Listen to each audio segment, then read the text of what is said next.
Well, welcome to another week of Rooted and Raw.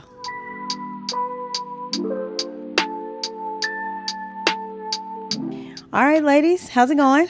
Good. Hey. Good. Well. Welcome back, Tamara. Yay. Hi. We missed you for 2 weeks. Sorry. Baby. It's okay.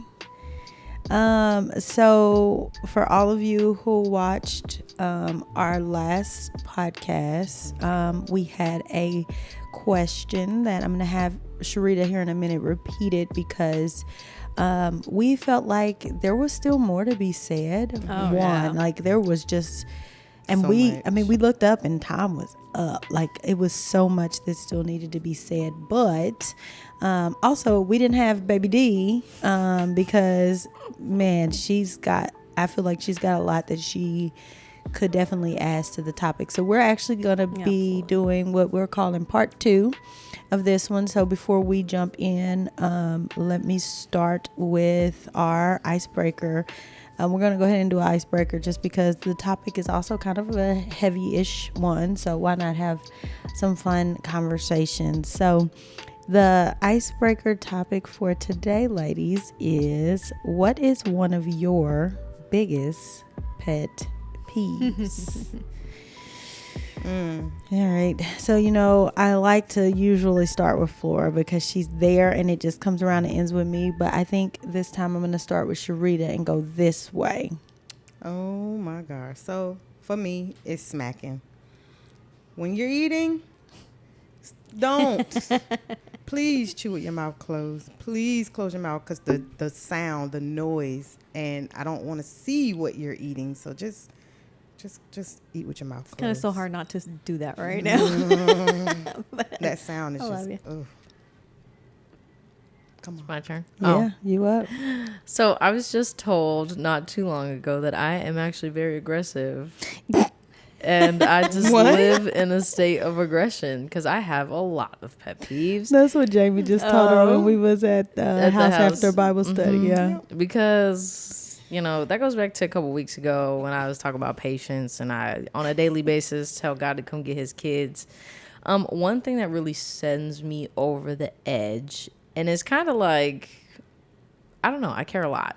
But if you speed through parking lots, there should be no reason as to why you got to get out of a parking lot that fast, at least on a regular basis. Like, you know what I'm saying? Yeah. Whether you speeding through a school parking lot, if you pick your kids up, there's kids walking around. You know what I'm saying? If you speeding through the church parking lot, there ain't no lunch is still going to be there when you get out the parking lot. Because You know what I'm saying? Also, my kid serves in the parking lot, so I'm going to need y'all to chill. You just picked up your groceries at Walmart, your groceries still gonna be in the back of the car by the time you exit the parking lot. Like, and my husband. Let one of y'all hit my family member. Sorry. Go ahead. You see, that's my point. That's how it get just like that. And not only that, but people walking. You know what I'm saying? Yeah. It can't be that big of a rush for you to hit somebody because you speeding through a parking lot trying to take a spot. Or It ain't the freeway. It's not. Please stop speeding in parking lots. That's crazy. That's just one of many. Well, that's a good one. Yeah. Thanks. Safety first. For me, I have a huge pet peeve of people not using their blinkers. Use your blinkers. You bought it. It comes with the car. Yeah. Please use your blinkers. Oh my gosh. It Just helps out and prevent crashes. Fayetteville, North as well. Carolina just does not believe in blinkers, bruh. It's everywhere. Oh, I've okay. been to Georgia, Alabama, here in North Carolina, South Carolina. It's everywhere. New York, Virginia. Just use your blinker. Just use your blinker. It's that It's little. actually stick that like comes- it takes like a millisecond. Like That's it. that's it. Let the car know behind you, hey, I'm about to Stop. 'Cause I slow swore you down. smacking, and I was about to Sherita. And what was her pet peeve again? Right. I thought she was. That's why I looked at her. Like, Making blinker noises. That's on some of them, but like mine luckily is not that loud that it's easy to tune out, but at least I know. And even if you put on the blinker and you actually go the opposite direction of what your blinker says, at least you let me know. Yeah, I know you turning. You're going to turn. So Yeah. maybe I need me to slow down. So in which direction you're going to go. But yeah, please use your blinker. But yeah. And Flora, here, by the way. Yeah. Hello, Podcast King and Queens. I guess we didn't say who was on. Sorry. My bad. It's all good. Forgive me, big dogs. I'd say my ultimate pet peeve is having to repeat myself. Ooh, that's a good one. Y'all, And being interrupted. y'all. Oh, that sets me off. I can't stand having to repeat myself. That is a real quick way to have me crash out. Like, just thinking about it. Just like, Thinking about it, I'm like, it's just. and I wish I could say this just happens with my kids, but it don't. So yeah, just that whole idea of having to repeat myself is a wee bit annoying for me over here. I'm like, Tamara, I probably got a list, but that probably is the one that Your eyes are twitching. Yeah, no, but for real, eyes get to twitching. Yeah. All right, now that y'all know what some of our pet peeves are, why don't you drop in the comments what some of your pet peeves are, because it's something that we want to know. Can I just say something? Like, there's something beeping, and every time I hear it beeping, y'all, it kind of makes me think of bombs. So I get easily distracted. So I'm sorry. I hear it beeping, and I'm like, what's that? What needs to be taken out? I think Like the microwave. It's one of those things where it's like, girl, you got that's a trauma response from the military or something. Okay. So real quick, we've got Flora in the building. We've got It's Tam. yep, for sure. And we got forget my Sherita name? in the house. No, I didn't want to say it for you. Oh. I wanted you to say it. Yeah. Man, Flora, she didn't care if you said your name. She already did. Why That's you crazy. was coming That's what for I me? remember. That's what it She's reminded the her. one that started it, and it reminded me. She gonna make me Repeat yourself. see my eye twitching. See my eye twitching. She's gonna make me lose my mind. Okay. Love it. You got Sherita in the building. Yep, and of course it's D. So before we reiterate our topic, thank you. Come on, keep me together. That's why she's the organizer. And of course, we've got Stephanie in the building. She's working hard back there. Say hey, y'all. Yeah, there it is. Y'all, let me tell you something. Before we started, I started recording her, just like getting a little bit of footage of her, in her element, because Flora was like, "Hey, I love seeing her in her element," and she be in it too, like she's in it. So I started recording her, and she was good until she realized that I was recording her, and then it was like she couldn't even focus no more. Wait. It's like she's like Ducking and dodging, trying to hide behind cameras. So shout out to Steph, who if it's up to her, y'all will never see her. But just know you see her regularly, because everything that takes place in this is her handiwork. So we love you, girl. All right. Before we reiterate the question from last week, so remember this is a part 2, let me just go ahead and say that although we are all theologians and we study the Bible on a regular basis, we study it for our knowledge and understanding of it so that we can have a healthy relationship with the Father as individuals, and collectively as a community. We study it together. We just had Bible study this morning. So though we do study the Bible and we are theologians, we don't have degrees in that.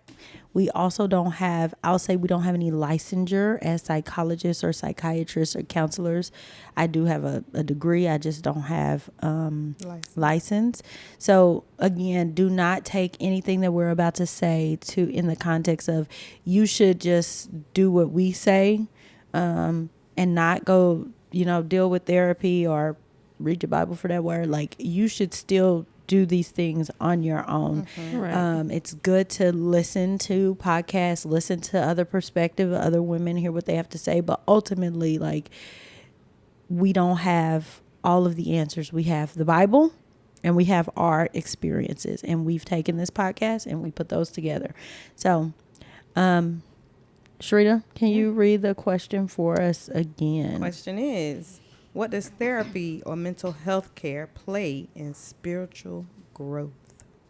All right, so so last week when we did this, it was Flora, Jaemi, Sherita, and myself. We have Tam here, and I think I want her to start us off. One, because she wasn't here last week. Two, because I know her journey in this personally. I think she has some really helpful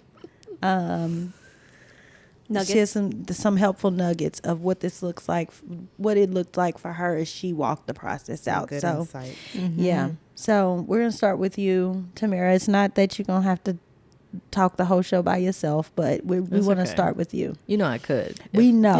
We know. I think that's why I'm saying it. So you know that that's not the expectation, Yeah. because we are still here and we want to talk to you too. Man, my journey in this specific topic. So in the beginning, the word was with God. Shut up. That's an No. actual Bible verse. Right there. So, but you know. no, on a more serious note, like genuinely, Dee is saying that she knows my journey with this personally, because when her and I first met, I had already been through therapy twice, and I absolutely did not like my therapist. That's the nicest way I could put it. My first one was really nice, but she tried to like kind of insert herself a little bit too much. And so sometimes it felt like our sessions were more about her than it was about me. And then my second therapist, just not every therapist is for you. And that's exactly how it felt. She didn't understand me. It felt like to me, for her, it felt like a job, in terms of I felt like a checklist that she was just going through. Gotcha. So by the time I met Dee, I was very I don't need therapy. I don't want therapy. I'm not doing it again. And my mom explained it to me as like, oh, it's kind of like dating. You got to date around to find the right one. And I'm like, well, that sounds terrible. I don't want to do that, because here I am pouring out my life and my, like I'm giving you the most personal, deepest parts of me. And like, it feels very uncomfortable to do that in the first place. So I don't want to keep having to do that with random people. And reliving it. Exactly. And not feeling like I'm getting the satisfaction of actually healing through these deep parts of me. And so Dee and I met, we started mentoring, and she was very much like, Tam, you need help. Like, you need professional help. You don't, gosh. She says that she ain't really say it like that, but that's exactly how I took it, and that's exactly how it felt, to the point where Out of love. Nothing but love for you, baby.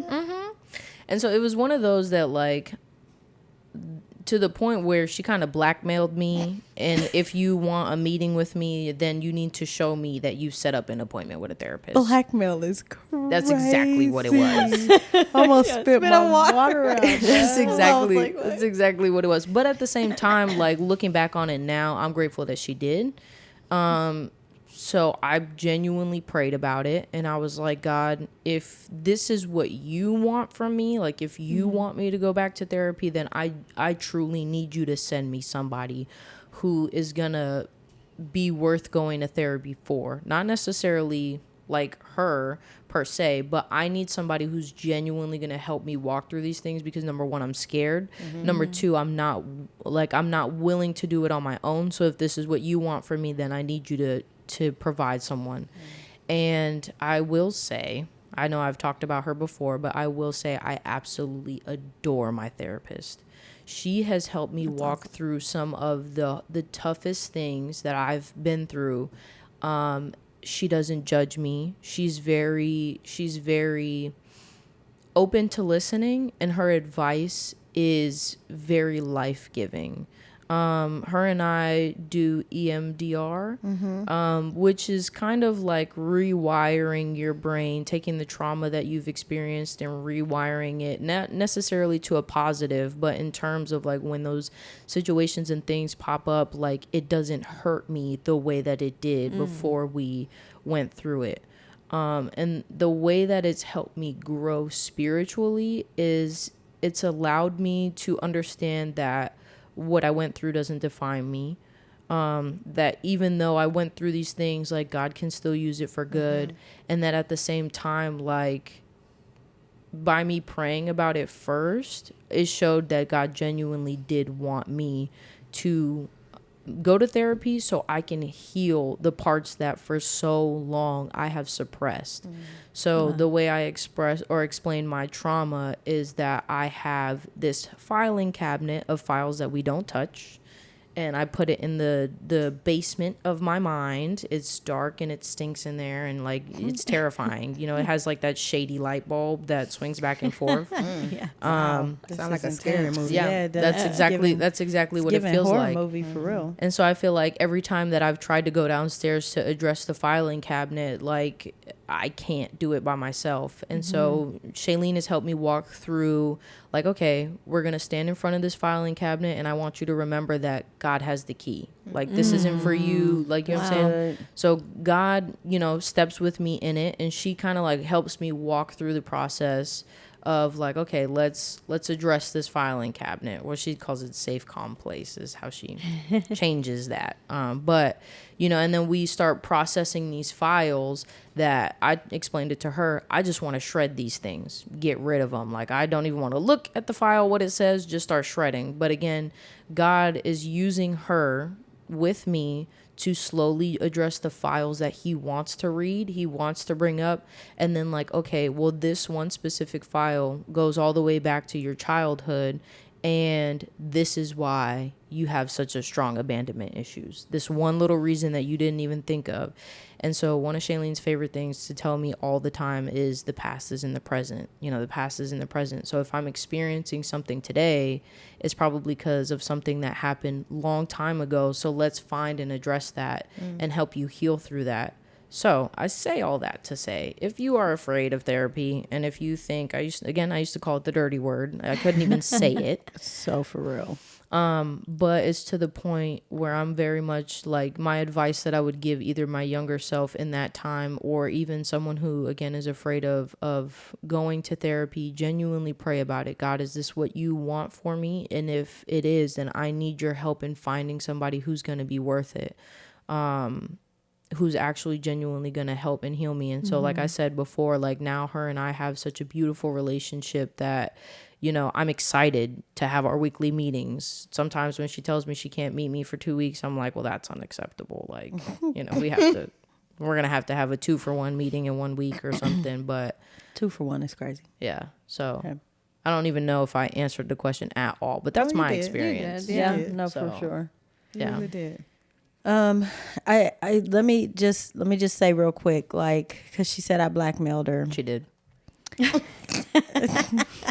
Is that not what blackmail is? So here's the thing. Me and Dee been mentoring for a long time. And so she knew how valuable our meetings were to me. And she was like, I'm not meeting with you again until you show me that you have an appointment for therapy. What is that? Blackmail. Okay. Encouragement. Let me encouragement. finish my statement. She says that I blackmailed her, and she would be correct. And the reason for that was not just me trying to be cruel, but I feel like it was one of those things. So it's not something where I'm like, okay, everybody force people to go to therapy. It may not be for everybody, but I'd been mentoring her long enough to know that there was some things that she had going on internally that our mentoring was not going to do nothing about. Like, we was just going to go round and round Wasting and round. time And y'all heard what my pet peeve is, right? repeating So my blackmailing was not in a hurtful or harmful way. She's right. I knew that she valued our time, and I valued our time. But I valued her getting the healthy things that she wanted to happen in her life even more. So I used the thing that I knew was important to her to get her to see how important it was to me. Because I think there was a point where she was just looking at it at this one tiny aspect of having to go to therapy, and that was a thing that I did and I didn't like. And I'm telling her, like, I care so much about you that I'm willing to literally step back until you realize how important this is, not just for you, not just for me. This is important to future you. Right. At this point, you about to take some stuff into a relationship. Yes. You about to take some stuff into parenting. You about to take some stuff into your ministry. And honestly, I felt like there was going to be a halt on her ministry if she didn't get that help. And she took me seriously. I'm grateful. And she did it and then came back to me. I mean, I'm not gonna lie. At first she was just like, I don't know. And I'm like, I hear you, but you gotta give it some time. And she did. And now she speaks so highly of her therapist. And for those of her who have known her for a while, we see the changes. So the question is basically saying, how does it play a role? I'm not saying that therapy is for everybody. I'm not. I'm saying that if there is at any way, shape, or form a moment where you think it could be for you, what's the harm in trying it? Right. Nor is she saying that to grow spiritually, you need therapy. That We're not saying that. So you can grow spiritually and not have ever been through therapy. But if you are going through something in your life, if you are experiencing something that is holding you back, that's tying you down, weighing you down, there's nothing wrong with therapy is what I'm saying.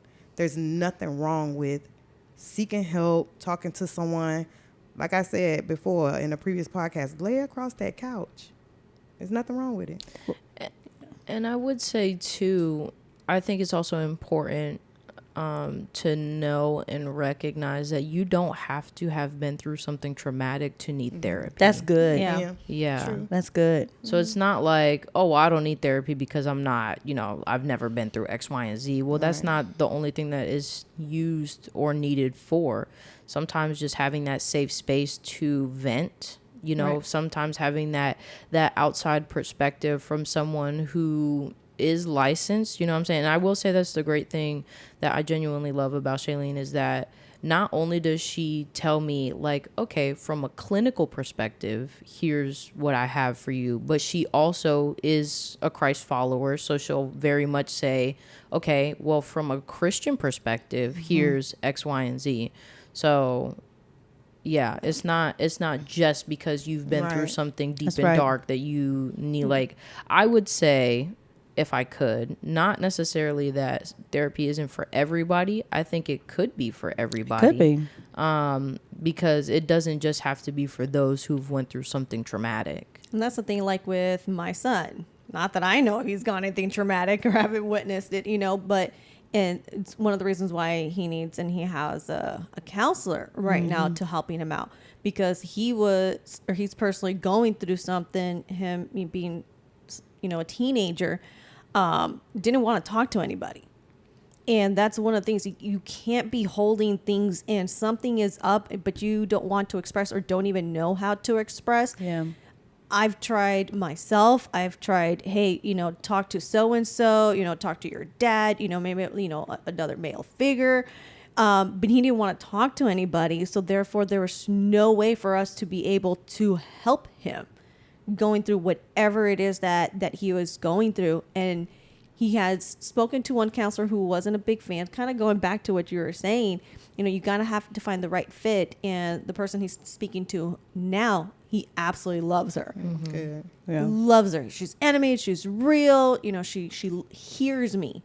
So for him just to say that she hears me, great. And it's and now he's not only speaking to her, but he's now more open and speaking with his dad, which before he was like shut down, like, nah, dad being military, dad, nope, don't want to say anything, nope, he's gonna come all military. No, he's not. Like, he's still your dad. Like, he took that drill hat off, but now he's more open. And last time they spoke, like, he actually cried, and to see my son cry just for him having a conversation, it's like, wow. Yeah. that was empowering just to see him how much he had opened up. And I mean, and this is something I said in Bible study too, which is, I think, a lesson that God is kind of showing me right now is that Shailene hasn't been afraid to tell me how much I've impacted her. So I think it's one of those things that you never know how, you know, like the growth that you have through therapy can also impact your therapist. And I say that in a way of, they're also human beings. Right. Like, they don't have all the answers, and she's not afraid to tell me, like, I don't have all the answers, or I'm still learning this same thing, but at the same time, I'm still here for you. And so she's been open with me about, like, Tamara, I just want you to know that, like, your faith and your growth, because I mean, I've been talking to her almost as long as I've known you guys. You know, it wasn't short after I met Dee that I started talking with her. And so she hasn't like shied away from like, hey, from where you started to where you are now, like your faith has helped me to grow as a Christian and you push me to want to do better and things like that. So I think even that encouragement of, you never necessarily know how, you know, your growth affects other people, especially your therapist who's also growing and learning as a person themselves. Yeah, it's funny. I know some couples who are in couples therapy. And I remember them telling like, yeah, no, we're good. We're healthy. We don't have anything going on. Okay, well, why do you go to couples therapy? Well, because we want to continue to work on our marriage. We wanted to grow. We wanted to get better. We don't, just because it's good doesn't mean that there won't be things to come up. So maybe, just maybe, I'm going to therapy because I want to be able to prepare myself for other things that could come. And so for them, they're in couples therapy because they're like, not because we got anything major going on right now, but it's because, well, I just want to make sure that when the major things come up, we know how to handle it. And the couples therapy has helped us, especially when it's a biblical a couples therapy. So I think that I definitely think that there's room. I agree with Tamara when she says therapy can be for everybody. Just like I will tell anybody, Manna University could be good for anybody. Shameless plug. Oh, yeah. I can do that. But like it can be for anybody. I'm not saying that everybody has to do it, but it can be for anybody because it just depends. I was listening to Craig Rochelle. Shout out to Craig Rochelle. One day he's gonna shout me out because I shout him out. Okay. I was listening to him and he was talking about the counseling that he may not be doing it now, but when I was watching his podcast, he was talking about the counseling that he was doing, and it wasn't based off of a traumatic situation like you were saying. He was saying that he needed some help with something else. I can't remember what it was, but it was very much one of those things where it's like, this is something that I'm struggling with. I think it was like control or something like that, like wanting to be in control, and how that was affecting his affecting the Life Church. And so he was going to this counselor and they were helping him work through the issues in control and how to know when to control, when not to control, and things like that. So there's just so many pieces, I think, to this that is bigger than just, ooh, I got trauma, so I need a counselor, or ooh, my marriage is in shambles, so I need a counselor, or ooh, like life be lifing. Life. And sometimes it catches you at the unexpected times. Like this last week, I think I very much said, like, I just had mentoring with Dee, and I want to say if not the same day, then like the very next day I had therapy, and I was like, I honestly don't even know what to talk to her about. And so we just took the entire time yapping, you know what I'm saying? And so she even told me that there's times where she has, you know, people that kind of like want to cancel their appointment because they don't want to talk to her, and she's like, hey, look, we don't have to talk about anything. And so she was explaining how, you know, they talked about like a meal, like they were talking about some kind of food or whatever, and it made her client feel better that day, you know, just not having to worry about the life things, but to sit there and talk. So again, it's very much one of those, like, your therapists are people too. There's been times which Shailene, I know you watching, and the fact that you left, she moved to Florida. It's not her fault. Her husband PCS, but the fact that you left, I miss you. Aww. Okay. And there was one time that I came in. Shout out to Shailene. Yeah. There was one time I came into our session and I was very heavy. Like, I didn't even want to really talk because it just felt so heavy. And by the end of our, I had cried the whole time. And so by the end of our session, she just looked at me and was like, "Can I give you a hug?"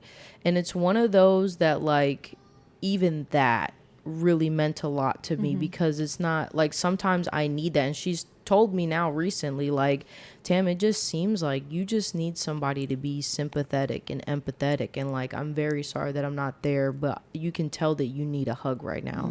And so I feel like it's little things like that. Are those the times when you come to my office and be like, "Can you give me a hug?" But then you be like, "What's wrong with you?" Not what's wrong with you. Yes, she does. Let me tell you what. She It's just funny. come in my hug and in my office and be like, I'm working. She be like, "I just need a hug." What happened? Like, what is it? She's like, "Nothing. I just need a hug, girl." And I got tears in my eyes. I don't want to talk about it. I just need a hug. But that's where it comes, where like finding that right therapist and stuff to work for you, because I've even heard, or I don't know if Jaemi had mentioned it, there's therapists where it's even with working with animals, the horse and the petting zoo, and just being talked about it, and it's depending on what it is that you need, or at what level that you need to this thing. Yeah. Because there's times where, like you said, like, I just need to talk, I just need to vent, I go to you guys, like, that is my therapy. Yeah. Or sometimes, which is extremely rare, but like all I need is just like a bubble bath. I just need to chill, nothing, no worrying about anything. Like, I just need 30 minutes, just absolutely nothing. Or therapy can be exercising. Yeah.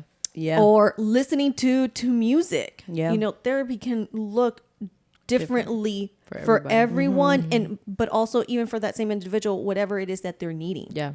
Yeah, I That's was good. just sitting here thinking self-care is therapy. Yeah. Yeah. There's this spa session where they have a bathtub, candles all around the room, get a glass of wine, charcuterie board, and you're just sitting there relaxed. Where does that? What?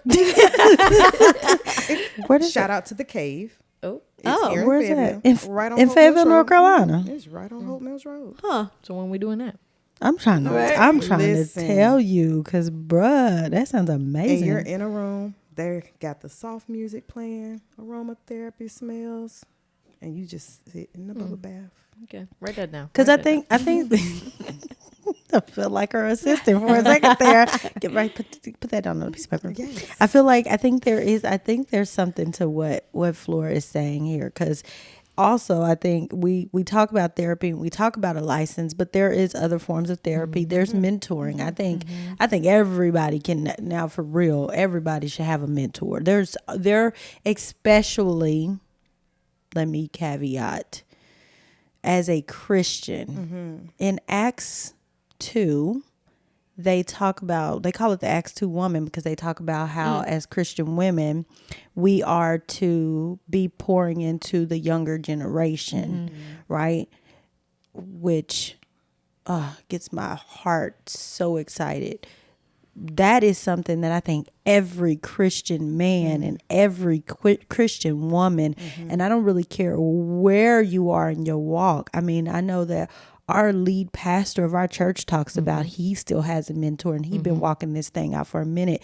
The president of Man University has people that he goes to as a mentor. Like, it's literally, I don't care who you are and how long you've been at this game, there is space for mentorship no matter where you are. Whether that mentorship is, well, it should be, and it should be both ways, right? It should be you being poured into and then you being pouring out. See, a lot of times what happens is we go and we pour out. This is where I feel like Flora lived her life a lot of times.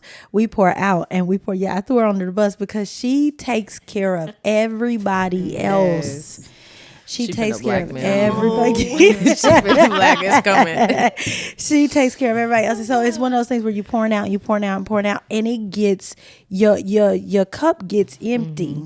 And you still trying to pour out of an empty cup. Where does that leave us? Tell me what happens when you drive your car and then the gas goes out and you still trying to drive. What happens? You shut down. That is what happens when we are out here and we trying to pour into people and pour into people and pour into people, and we got nobody who is pouring into us. We mess ourselves up. You can mess the engine of your car up if you are driving around and you're not putting the fluids in it that it needs, the oil and the transmission fluid and the gasoline. If you're not putting those things in the car, you mess the engine up. It's the same way with our hearts and our minds. If we are pouring out and pouring out, we driving, we going, we moving, we pushing, we doing all these things. We mamas, we wives, we workers, we doing all these things, and we ain't got nobody that's pouring into us. What you think's gonna happen? You gonna shut all the way down. And it's hard when we said it this morning in Bible study. When you wait until you need the friend, when you wait until you need the mentor, it's too late. Yeah. Don't wait until you need those people in your life to get those people, because at that point it's too late. You need to get those people in your life before you actually need them. So when you think about counseling, when you think about therapy, what did I say with the couple? We don't need it right now. We gonna get it before we need it, because when we need it is usually too late. Right. Yeah. No, that's That was good. a whole word. Ooh, I got excited. Well, I was just trying to not to come up out this chair. And this is one of those things that's really, really heavy for me, heavy in my heart. Y'all know I love to mentor. I love to mentor, and I love it because I've been mentored for so long, and I know that how it's helped me and changed me and grown me. I've done the counseling, I've done the EMDR therapy, I've done the things. Heck, I've had the meds. Listen, I'm not Keeping it rooted and raw, baby. There you go. There was a season in my life where medicine was something that was necessary for the season. Now, let me just be 100% clear. Medicine is not meant to be a crutch, and it's not meant to be a lifelong thing. If you have meds for anxiety or depression, things like that, that is supposed to be a temporary thing that is to help get your mind right, so that the therapists and the mentors and all that who are pouring into you getting into your word and learning who God is for you, who you are for the kingdom of God, all those things. The meds may help for a season to help you get to a place where you can hear that and walk that out. But it's never meant to be something that you do for the rest of your life. And any counselor or a psychiatrist or a psychologist or whoever that tells you that you got to do this for the rest of your days, find you a new one, because they lying. It's not supposed to be a lifelong thing, unless it's something like narcolepsy. Narcolepsy is a medicine, because there is no cure for narcolepsy, and it is an actual illness, and you have to take it, otherwise you kill yourself or somebody else. So like that's different.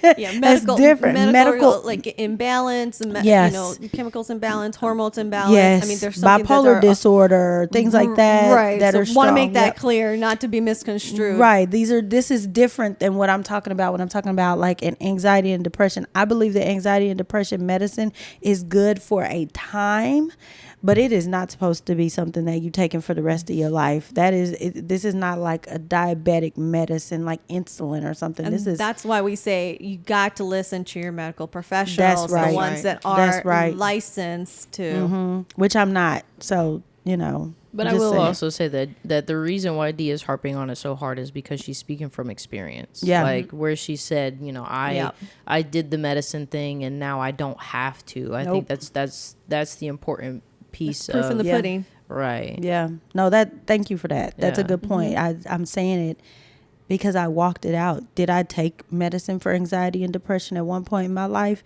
Yes, I did. Do I take it now? No, I do not. And it's not because I just decided, oh, I'm too big and bad. I went through the process with my healthcare professionals. I went through the process, and I stopped the medicine when they told me it was good to stop the medicine, and how they told me to. Right. Because did you know there's a way to stop taking meds? Right. Yeah, You're not supposed to take it right off the just bat. cut it off like that. You There's gotta a wean process. yourself. That's right. And so that's why people feel like it's an addicted drug, because you're trying to stop taking this med that your body has gotten accustomed to cold turkey. So listen to your healthcare professionals when it comes to things like medicine and therapy and things like that. Right. But I'm going to say this very clear. You can listen to me when I say find a mentor. Like square business, find a mentor. And if that mentor is just somebody who you're really close with, who you trust them to speak into your life, because they are further along than you. They don't have to be 20 years further in the game. They can be 2 years further in the game. If they further along than you, then they got a little bit more experience than you do. Find yourself a mentor. You should be being poured into by somebody on somewhat of a regular basis, because otherwise you will find yourself drained, because you don't have anything coming in, but you got everything coming out. I'm serious about this one right here. And I'd like to side note on that, make sure that the person that is pouring into you is being poured into them from up here. You don't need people that's pouring into you that don't have an alignment with the Father, because you're going to be getting some wrong information. Not That's all good. the time, but most of the time. I'm about to say most of the time, Yeah. That's good. So, That's good. And I think about, like, even the person who's pouring into you, where are they being poured from? Right. Do they read their word? Right. Are they spending time with God? Right. Is the person who pouring into them, if they're getting a mentor, because I get mentored by someone and yet I mentor her. So but the person who's mentoring me is somebody who I know is spending regular time with God, and they're worshiping and they're walking this life out, and I think we're about the same age, but she's just a little further along in the things that I need help with. She's further along in those things. So I agree. I'm glad you pointed that out. It's necessary to make sure, because there's some people out there that shouldn't be doing the pouring. And I was going to say, at that response, are we talking to Christian people, or are we talking to everyone? yes. Yes, we're talking about yes, because this is the reality. If you're out there and you are not a Christian, if you listen to this podcast, you're listening to it for a reason. Because let me just be honest with you. Everything about this podcast is Christian. We are Christian women before we are anything else. As a matter of fact, we are Christian before we women. Like, period. Period. Everything about, even the stuff that is hard and difficult, right? So that's a really good question. But I feel like if you're listening to this, then if you're in the sound of our voices, then you are here for a reason. You are listening to this. There's something inside of you, something that's yearning, that's Period. calling out and stuff. And you could be in the comfort in your own home, or just in the car, or whatever. You're listening to us in the bathroom. Let's keep it real and stuff. And it's just yearning. So yeah, why not? Not only that, but if you've made it 43 minutes into this podcast, I'm trying to tell you, for real. Dang, it's 43 minutes. if y'all, you made it 43 shout out minutes to deep you into for this podcast, that means you've stayed for a reason. Yeah. So there's because I was something. about to say, maybe you a guy out there and you saw Flora and was like, dang, I'm gonna watch this just because she's pretty. You know what I'm saying? Like, maybe you. I mean, I'm keeping it rooted and raw right here. Yeah, look. But you 43 minutes in. For a reason. You here for a reason. So What does that say about you? Shout out, Shailene. just- Look, Shailene asked me that almost every. And so, what does that say about you? Have you ever been sharing something before that's kind of deep and personal, and you know what I'm saying? And the response from your person that you're talking to is, and so, what does that say about you? About you. You know how quick it will stump you because you sitting there like, Like, and if this is you, like, put it in the comments. No, like, for real. if there's something, if you have a question or you have a yearning or don't know which route to go to, but this is calling, please go ahead, you know, put it in the comments, you know, send some private message, like something. Like, we want to hear from you. We want to help you out. Like, this is the whole, you know, reason we're here and stuff, is that if there is anything out there, you know, that, you know, you're not alone. You're not alone. That's good. There it is. Definitely not alone. And sometimes, you know, we can feel embarrassed. We can feel ashamed. And we just don't know because of everything that's going on, all the noise that's going on around us. Look, we're here. Right. Hashtag you're not alone. I want to make us shirts that say hashtag you are not alone, because I think that's okay. All right. Well, so here we are. We are 44 minutes in, and we need to do. Y'all are ridiculous. So we're gonna do our. I think I'm comfortable with this being part 2 being good. Absolutely. We're good. I think we hit it. All right, so let's do our speed round real quick. Any last minute words to our listeners and viewers? Well, kind of like what I said, you're not alone, but definitely do not give up. Like, reach out. Reach out to someone. Reach out. You know, it does take, you know, for you to just try again. You heard it from Tam. You heard it from me with my son. You know, just finding that perfect fit. But it's important to walk through it, but not walk through it alone. So do not give up. You're definitely not alone. That's good. For me, I would say don't be afraid to cut the bad ones off. I don't say that in a funny negative way. I really mean it in, you know, I like the way that Dee put it. I love you, Mom, but I like the way that Dee put it and not how my mom put it, because the whole dating thing really turned me off to the idea of therapy. but Dee explained it more like hair care products. Not a hair care product just for everybody. You know what I'm saying? If you got straight hair, the curly hair products ain't gonna be for you. The curly hair, you know, same vice versa. Curly hair won't work. Exactly. Right. The one that works for her won't work for me. So if you are trying out therapy for the first time, it's okay to run into a couple ones that I don't really feel like it's a good fit. It's okay to stop it early before you get down the line and start turning yourself off to the idea of therapy. That's good. Number one, I would say pray about it before you go into it. You know, when I first got there, the lady gave me 2 options, and then in the middle of me picking one of them, she said, I don't know why this one just popped in my head, and I had been praying about it, so I took it as the Holy Spirit, and that's how I got Shailene. So pray about it. Just trust that God got you, and at the end of the day, he genuinely wants to heal you from the things that you have been through, or even that you're going through, or that you might be going through in the future. So, you know, just trust it. It's gonna be okay. Therapy's actually not as bad as you think. So for me, therapy is a healing process. So you can find healing in therapy. It is okay. It's nothing wrong with it. Just get that part in your head, that there is nothing wrong with therapy. That's good. It is absolutely okay. That's good. I think I'll end with